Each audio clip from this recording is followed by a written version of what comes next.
भारत भारत माता माता की की जय। जय। जय जय श्री राम। श्री राम। जय हिंद। జై హింద్, జై సనాతన ధర్మం. జై సనాతన ధర్మం. అయ్యా, నేను ప్రస్తుతము సమాజంలో జరుగుతున్న విషయాలపై మీతో కొన్ని విషయాలు పంచుకొని మనందరము అంటే మనిద్దరము కలిసి మన సనాతన ధర్మంలో ఎంతమంది దేశాన్ని ధర్మాన్ని కలిసి ప్రేమిస్తున్నారో వాళ్ళందరితో మన హృదయ భావాలు పంచుకుందామని ఈ వేదిక మీతో కలిసి ఏర్పాటు చేసుకున్నామండి. తప్పకుండా. నాకు తెలిసినంత వరకు, ఎందుకంటే ఎవడు సర్వజ్ఞుడు కాదు, భారతదేశము అన్ని మతాలను గుండెకు హక్కున చేర్చుకుంది. ఎవరిని ఎక్కువ చేయలేదు, ఎవరిని తక్కువ చేయలేదు. కాబట్టే ప్రపంచంలో ఎక్కడా భారతదేశంలో ఉన్నన్ని మతాలు ఏ దేశంలో కూడా కనిపించవు. ఇంకా నా గట్టి వాదన ఏంటంటే, సనాతన ధర్మం కనుక ఈ భారతదేశంలో తగ్గుముఖం పడితే మేజర్ గా ఉండేటువంటి మతము సనాతన ధర్మమే కాదు, తక్కిన మతాలన్నిటినీ కూడా నాశనం చేస్తుంది. ప్రస్తుతానికి అనేక దేశాలలో అది కనబడుతూనే ఉంది. కళ్ళ ముందు జరిగినటువంటి పాకిస్తాను, నిన్న ఉన్న బంగ్లాదేశ్, సనాతన ధర్మం తగ్గినప్పుడు అక్కడ ఎంత రాక్షస క్రీడ, ఇరాన్, ఇరాక్, సిరియా ఒకటి కనబడుతూనే ఉన్నాయి. అలాగే తగలబడుతూనే ఉన్నాయి. అలాగే ఇవాళ రేపు చాలా మంది ముఖ్యంగా ఓటు కోసము హిందువులు కావాలి, పదవి కోసం హిందువులు కావాలి, ప్రచారం కోసం హిందువులు కావాలి. కానీ సనాతన ధర్మాన్ని మట్టుకు నాశనం చెయ్యాలి అనే కోరికతో ప్రస్తుతానికి తమిళనాడులో ఉదయనిధి స్టాలిన్ అనే వ్యక్తి అసెంబ్లీలో చేసినటువంటి వివాదాస్పద వ్యాఖ్యలు సనాతన ధర్మాన్ని, దేశాన్ని రెండు కళ్ళగా ప్రేమించే అందరి హృదయాలలో నిప్పులు కలిగించాయి, నిప్పులు పుట్టించాయి. ప్రజలందరూ ఎంతో దుఃఖాన్ని పొందుతూ ఉన్నారు, ముక్త కంఠంతో ఖండిస్తున్నారు. అవునండి. ఒక ప్రజాప్రతినిధి అయ్యుండి ఒక ముస్లింలు, క్రిస్టియన్లు ఓట్లే కాదు, హిందువులు ఓట్లు కూడా తీసుకొని గెలిచినటువంటి ఒక వ్యక్తి ఆ ప్రజాప్రతినిధి అంటే ఆ నియోజకవర్గానికి అందరి యొక్క బాధ్యతలు చూసుకోవాల్సినటువంటి వ్యక్తిని గెలిపించి అసెంబ్లీకి పంపించారు కదా. కాబట్టి అతను యావత్ ఒక ముస్లింలకి, క్రిస్టియన్లకే కాదు, హిందూ మతానికి కూడా సంబంధించినటువంటి ఓట్లు తీసుకుని గెలిచినటువంటి వ్యక్తి. కాబట్టి అందరినీ సమానంగా చూడవలసినటువంటి ఒక వ్యక్తి ఇలా మాట్లాడడం శోచనీయం అండి, సిగ్గుచేటు. నిజంగానండి, నాకు అనిపిస్తుంది ఇది ఈయనకి ఎవరైతే ఉదయనిధి స్టాలిన్ అనేటువంటి వ్యక్తి వాళ్ళ పార్టీ అధికారంలో ఉన్నప్పుడు కూడా మునుపు ఇలాంటి వ్యాఖ్యలే చేసి హిందువులు, సనాతన ధర్మవాదులు ఎవరైతే ఉన్నారో వారు దోమలు, చీమలు, డెంగ్యూ జ్వరాన్ని పారదోలినట్టుగా దేశంలో సనాతన ధర్మం లేకుండా పారదోలాలి అని ఈ వ్యాఖ్యలు చేశాడు. మనకు మామూలుగా లోకంలో ఒక మాట అంటారు, ఏది హృదయంలో ఉందో అదే వాక్యంగా బయటకు వస్తుంది అని మనకు వేదంలో కూడా కొన్ని ప్రమాణాలు ఉన్నాయి. వీళ్ళు ఇలా మాట్లాడుతున్నారు అంటే వీళ్ళ పూర్వీకుల నుండి ఇలాంటి సంస్కారం వీళ్ళలో ఉందంటారా? తప్పకుండానండి. అసలు ఈ పార్టీ పుట్టిందే నాస్తికత్వం నుంచి పుట్టింది. వీళ్ళకి మూల ప్రతినిధి అయినటువంటి పెరియార్ రామస్వామి అని ఒక అతను ఉన్నాడు. అతను మన వైదిక సనాతన ధర్మానికి, హిందూ కల్చర్కి అసలు అతనికి హిందూ సంప్రదాయం అంటే ఇష్టం ఉండదండి. ఒకసారి శ్రీరామచంద్రమూర్తికి చెప్పులు దండ వేసినటువంటి వ్యక్తి. ఆ వ్యక్తి యొక్క, అవునండి చెప్పడమే బాధాకరంగా ఉంది, ఆ వ్యక్తి యొక్క భావజాలం నుంచి పుట్టినటువంటి పార్టీలేనండి ద్రవిడ పార్టీలన్నీ కూడా. ఈ ద్రవిడ పార్టీకి ముఖ్యంగా వాళ్ళకి సనాతన ధర్మం అంటే ఇష్టం ఉండదండి. ఎందుకో ఏమిటో తెలియదు. వాళ్ళు మన దగ్గర పుట్టినటువంటి గొప్ప సంప్రదాయాన్ని వదిలేసి అన్య మతస్థులపై, అన్య మతాలపై ఇష్టము పెంచుకొని, మక్కువ పెంచుకొని అటువైపు చూస్తూ ఉంటారండి. అది చాలా శోచనీయం. ఇప్పుడే కాదు, వీళ్ళ తాతగారు ఉన్నప్పుడు కరుణానిధి గారు, తర్వాత వీళ్ళ నాన్నగారు స్టాలిన్, ఇప్పుడు ఉదయనిధి స్టాలిన్, ఈ పరంపర మొత్తం కూడా ఈ సనాతన ధర్మానికి వ్యతిరేకమైనటువంటి పార్టీకి సంబంధించిన వాళ్ళండి. ఇట్లాంటి వాళ్ళ దగ్గర నుంచి మనం గౌరవము, మర్యాద కోరుకోవడం అనేటువంటిది అవివేకమే అవుతుందని నా భావన అండి.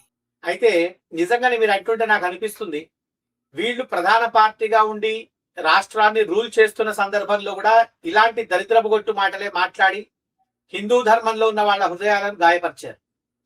ప్రతిపక్షంలో ఉన్న వ్యక్తిగా ఉన్నప్పుడు కూడా ఈయన ఇలా మాట్లాడి ఉదయనిధి స్టాలిన్ అనే ఈ సదరు వ్యక్తి హిందువుల యొక్క హృదయాన్ని గాయపరిచాడు. అయితే ఇది నా వరకు నాకు అనిపించిన మాట, ఇంతమంది ఓట్లతో గెలిచి సెక్యులర్ పార్టీ అని కదా విజయ్ ఇప్పుడు కొత్తగా సీఎం అయింది. అవును, ఈ సదరు వ్యక్తి కూడా అసెంబ్లీ హాల్లోనే ఉండి దాన్ని ఖండించకపోవడం నాకు చాలా బాధగా అనిపించింది. అవునండి. చాలా శోచనీయమైనటువంటి విషయం అది కూడా. అవును. అతను అక్కడే ఉండి ఏమాత్రం ఖండించలేదు. ముసిముసి బోసి నవ్వులు నవ్వుతూ ఉన్నాడండి. అంటే ఈ తమిళ ప్రజానికము ఎవరి నుంచి బయటపడి సనాతన ధర్మాన్ని కాపాడుకోవాలి అని ప్రయత్నం చేశారో పెంక మీద నుంచి పొయ్యిలో పడినట్టుగా అయినట్టుగా నాకు అనిపిస్తుంది. ప్రస్తుతానికి అంతా ఒకటే అనే వ్యవహారం. దేశానికి ప్రధానిగా ఉన్నటువంటి మోదీ గారు విశ్వగురువుగా దేశాన్ని నుంచోబెట్టే ప్రయత్నం చేస్తుంటే ఈ ఆటవిక సంప్రదాయంతో వీళ్ళు చేసే పనులు చాలా శోచనీయంగా దేశ ప్రతిష్టను దిగజార్చే విధంగా ఉన్నాయని నాకు అనిపిస్తుంది. మీరేమంటారు? అవునండి. మీరు మన సనాతన వైదిక ధర్మం గనక చూసినట్లయితే దక్షిణాది రాష్ట్రాలు ఎంతో వైభవంగా ఉండాల్సినటువంటి విషయం.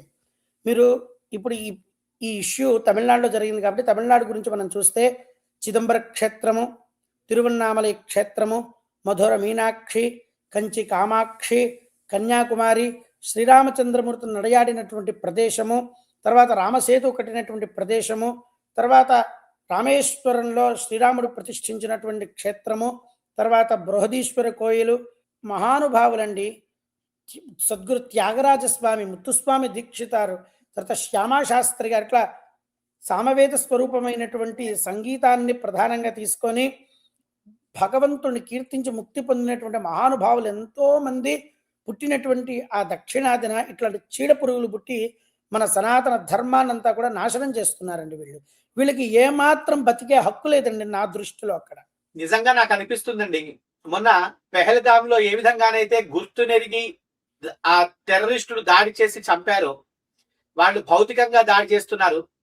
వీళ్ళు దేశం లోపలే ఉంటూ మనం కట్టే ట్యాక్సులు తింటూ దేశం లోపలే పందికొక్కుల్లాగా ఉంటూ దేశం లోపల ఇటువంటి మత కలహాలు, రాజకీయ కలహాలను సృష్టించి మనుషుల మధ్య విభేదాలను సృష్టించి దేశ పతనానికి కారణమవుతున్నారు. ఆ టెర్రరిస్టులకు వీళ్లకు ఎటువంటి తేడా లేదని నాకు అనిపిస్తుంది.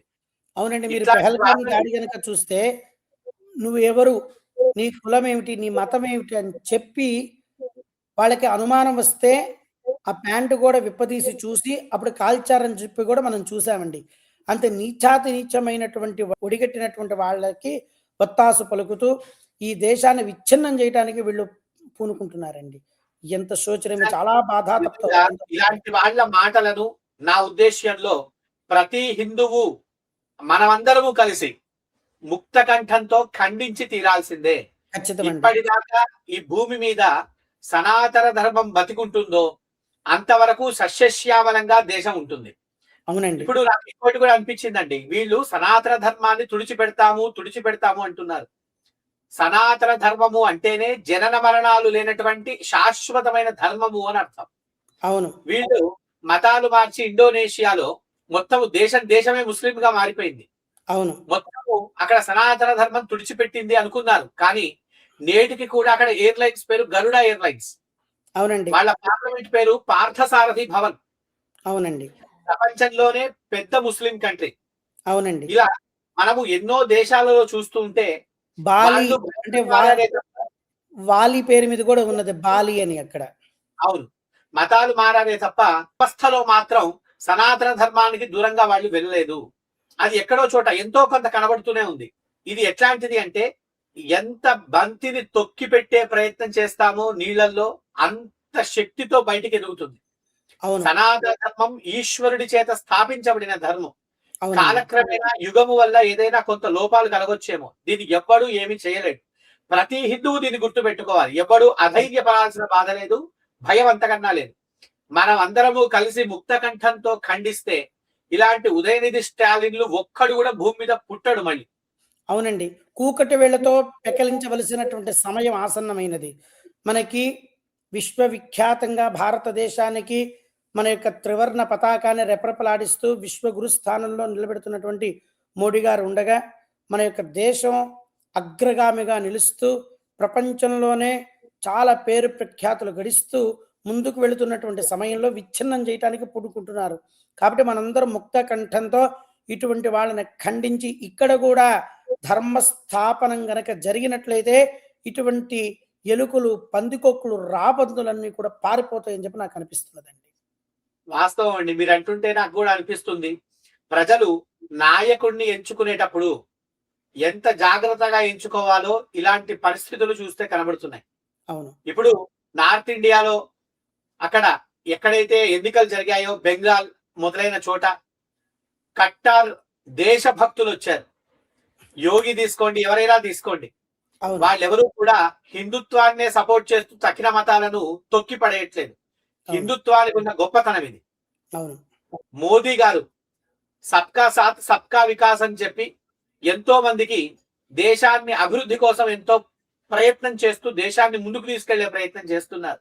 అవునండి. మనము దేశాన్ని అభివృద్ధి పథంలో నడిపే ప్రయత్నం చేస్తున్న వాళ్ళకి సహకరించకపోగా ఇంకా ఇలాంటి మాటలతో అనవసరమైన రాద్ధాంతంతో తొక్కిపడేసి దేశం పరువు పోయేటట్టుగా వీళ్ళు మాట్లాడే మాటలు నిజంగా శోచనీయం. ఇవి ఏమాత్రము ఆదరించదగినవి కాదు. మనమందరము ముక్తంతో ఖండించాలి. అయితే వచ్చిన బాధ ఏంటంటే మన హిందువుల్లో యూనిటీ లేక కులాల వారిగా, మతాల వారిగా విడిపోయి ఒకరితో ఒకరు కొట్టుకొని చస్తున్నారు. అవునండి. మనలో మనకి 100 గొడవలు ఉండొచ్చు గాక, కానీ ధర్మరాజు మహాభారతంలో చెప్పిన మాట మీకు గుర్తొస్తుంది. అవును. ధర్మరాజు గారు కూడా మహాభారతంలో దుర్యోధనుణ్ణి గంధర్వులు బంధించినప్పుడు ఒక మాట అన్నారు. అదొక్కసారి మీ నోటితో చెప్పండి స్వామి. మనలో మనకి ఏమైనా ఉండవచ్చు, మనం ఎంతైనా కొట్లాడుకోవచ్చు, కానీ బయట వాడు వస్తే మనందరం 106 అని చెప్పారు. మనందరం కలిసికట్టుగా యూనిటీగా ఉంటూ మన ధర్మాన్ని మనం కాపాడుకోవాలి అని చెప్పినటువంటి మహానుభావుడు అండి ధర్మరాజు. ఆయన స్ఫూర్తే మనకి. ఆయన చెప్పినట్టుగా మనందరం కలిసికట్టుగా ఉంటే ఎవ్వడు ఇట్లాంటి 1000 మంది, కోట్ల మంది ఉదయనిధి స్టాలిన్లు వచ్చినా మన ధర్మాన్ని ఎవ్వరు ఏమి టచ్ కూడా చేయలేరండి. సిద్ధాంతపరమైనటువంటి భేదాలు ఉంటాయి, సిద్ధాంతపరమైనటువంటి విషయాలు ఉంటాయి. అందువల్ల మన సిద్ధాంతంతో ఇంకోళ్ళ సిద్ధాంతం భేదం చేయొచ్చు, వాళ్ళ సిద్ధాంతం మన సిద్ధాంతం భేదం చేయొచ్చు. కానీ మనందరం కలిసికట్టుగా ఉంటేనే భారతదేశం, మనమందరం కలిసి ఉంటేనే దేశం సస్యశ్యామలం. ఇలాంటి దేశ విద్రోహ చర్యల్ని పాటించేటువంటి ఒక రకమైన టెర్రరిస్టులేనండి వీళ్ళు. ఇలాంటి వాళ్ళని మనందరం కలిసి ముక్త కంఠంతో ఖండించాలి.